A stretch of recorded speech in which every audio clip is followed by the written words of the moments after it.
Alors que Kiev redoute que Moscou ne se contente pas de la Crimée, l'OTAN montre des dents. À la frontière entre l'Ukraine et la Russie, la situation reste tendue. Les gardes ukrainiens affirment que les troupes russes se renforcent en face. Hier, le président Obama était à Bruxelles où, après avoir de nouveau écarté une intervention militaire, il appelait les membres de l'OTAN à faire front commun. Ce que nous ferons toujours, c'est de respecter nos engagements, a-t-il dit. L'article 5 nous dicte de défendre la souveraineté et l'intégrité territoriale de nos alliés. Nous tiendrons toujours cette promesse. Les nations de l'OTAN ne sont jamais seules.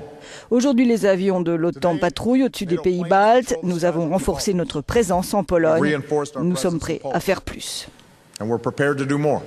Depuis la mi-mars, des avions de l'Alliance Atlantique survolent la région, s'en tenant scrupuleusement aux espaces aériens des pays membres. Mission de reconnaissance et démonstration de force à destination de Moscou. Pour comprendre les relations tendues entre la Russie et l'OTAN, il faut remonter à l'après-guerre froide.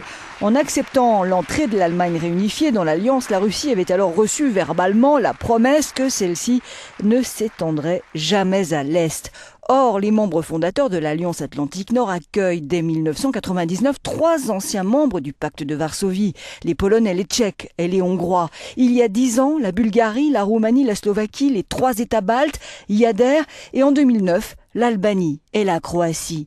Outre l'Ukraine, les Alliés redoutent désormais l'absorption d'autres régions russophones comme la Transnistrie, l'Ossétie du Nord ou l'Abkhazie. Pour Odessa et la Transnistrie, a précisé ce commandant de l'OTAN, permettez-moi de vous dire que nous sommes très préoccupés.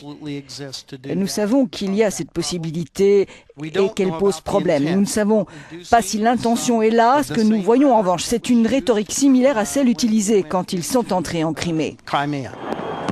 Difficile pour les Occidentaux de remettre en question le droit à l'autodétermination de la Crimée après l'exemple kosovar mis en avant aujourd'hui par le Kremlin. En 2008, soutenu par l'Occident, la province accédait à l'indépendance. Un grave précédent selon Vladimir Poutine qui à l'époque parlait de bombe à retardement. Intervenir, l'OTAN ne peut le faire que si l'un de ses membres est concerné. Peu probable que Vladimir Poutine prenne ce risque. Les pays baltes sont pourtant inquiets.